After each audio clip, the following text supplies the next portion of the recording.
Hello friends, welcome to my channel learning with Vinal Sharma. आज मैं आप सभी के साथ स्वरों की मात्राओं का टॉपिक शेयर कर रही हूँ। टॉपिक स्टार्ट करने से पहले मैं आप सभी के साथ रिक्वेस्ट करना चाहती हूँ कि अगर आपको ये मेरा वीडियो अच्छा लगे तो प्लीज़ मेरे वीडियो को लाइक कीजिए और मेरे चैनल को सब्सक्राइब कीजिए। Let's start the topic. स्वरों की मात्राएं। देखिए, हम लोग ना जो हमारे जितने भी स्वर होते हैं उनकी ही मात्राओं का हम यूज़ करते हैं। व्यंजन की कोई मात्रा नहीं होती है और व्यंजन के साथ स्वरों की मात्राओं का यूज़ करके ही हम एक नया शब्द बनाते हैं। अब हमारे स्वर कौन कौन से होते हैं और व्यंजन कौन कौन से होते हैं। बच्चों को मात्राएं सिखाने से पहले हमने उनको स्वर और व्यंजन के बारे में अच्छे से बता दिया है, जिसमें उनको पता है कि हमारे स्वर कौन कौन से होते हैं। अ, ई ऊ ऋ ए ऐ ओ औ।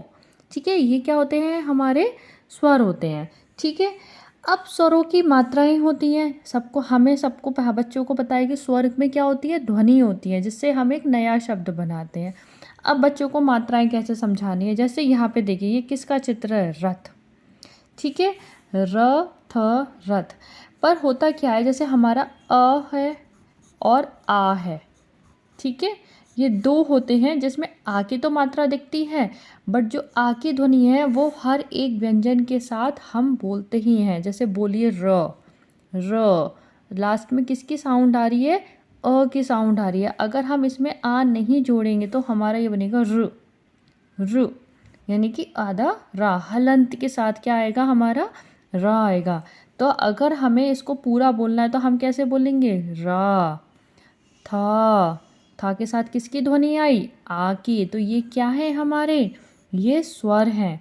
ठीक है, ऐसी देखिए राम में देखिए, र आ बड़े आ की मात्रा आई। मु म माँ में किसकी आई? आ की। हम ऐसे तो नहीं बोले राम, नहीं ना, हमने कैसे बोला? रा म माँ में किसकी ध्वनि आई? आ की ध्वनि आई। और ये दोनों ही क्या हैं? ये दोनों ही स्वर हैं। तो स्वर जो होते हैं वो किसके बाद हम यूज़ करते हैं? व्यंजन के बाद यूज़ करते हैं। व्यंजन कौन कौन से होंगे? जैसे हमारा का, ख, ग, घ, अण एंड आगे तक। ठीक है, ऐसी क्या होता है? रा था माँ में स्वर निहित है। स्वर ध्वनि व्यंजन के बाद आती है और अकेले व्यंजन स्वर में कौन सा स्वर निहित होता है? आ होता है। जैसे कोई सा भी एक अकेला व्यंजन है, आप कोई सा भी ले लीजिए। जैसे यहाँ पे का हो गया, खा हो गया, गा, चा, टा, दा, पा, इन सब में आ ध्वनि आती ही आती है। आप बिना आ ध्वनि के किसी भी व्यंजन को नहीं बोल सकते। और अगर स्वर रहित है तो आप उसको कैसे बोलेंगे? को, खो, गो, चु, टू, दो, पो। है ना, हमने ऐसे नहीं बोला का, खा, गा, चा, हमने ऐसे नहीं बोला। क्यों? जब हम इस तरीके से बोलेंगे तो वो क्या हो जाएगा? स्वर सहित व्यंजन। का, देखो आखिर में किसकी ध्वनि आई? आ, खा, गा। और स्वर रहित है को, खो, गो, चो, टो, दो, पा। हम पूर्ण ध्वनि नहीं निकाल रहे हैं। ठीक है, अभी देखो, जैसे ये किसका चित्र है? ये क्या है? ये है गाय। गाय। तो हमने क्या करा? एक बड़ी ध्वनि निकाली। किसकी? आ की। जब हम बड़ी ध्वनि निकालते हैं तो कौन सी आ की मात्रा आती है? बड़े आ की मात्रा। गाय। है ना, ऐसी देखिए, यहाँ देखिए, ये किसका ये पेड़ है? ये नीम का पेड़ है। तो हमने क्या बोला? नीम। तो कौन सी ई की मात्रा आई? बड़ी ई की, क्योंकि हमने लंबी ध्वनि निकाली।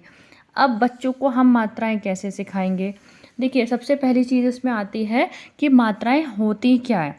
जब भी हम कोई शब्द का निर्माण करते हैं, किसी भी शब्द का निर्माण करने के लिए जब व्यंजन के बाद कोई भी स्वर आता है तो उसको हम क्या कहते हैं? मात्रा कहते हैं। किसके बाद? व्यंजन के बाद आने वाले स्वर को हम क्या कहते हैं? मात्रा कहते हैं। अब मात्राएं कौन कौन सी होती हैं? जैसे आ की मात्रा, ये छोटी ई की मात्रा, इसको हम कैसे बोलेंगे? ई। है ना, बड़ी ई की मात्रा, इसको हम बोलेंगे ई। उ, ऊ, ऋ, ए, आई, ओ, औ। अब व्यंजन के साथ कैसे बोलेंगे? जैसे ये कौन सा स्वर है? आ। तो हम कोई सा भी एक व्यंजन ले लेते हैं। हमने यहाँ पे का लिया हुआ है तो क्या बना? का। अब का की जगह पे आप कुछ और ले लीजिए, चलिए जा ले लेते हैं हम, तो क्या बना?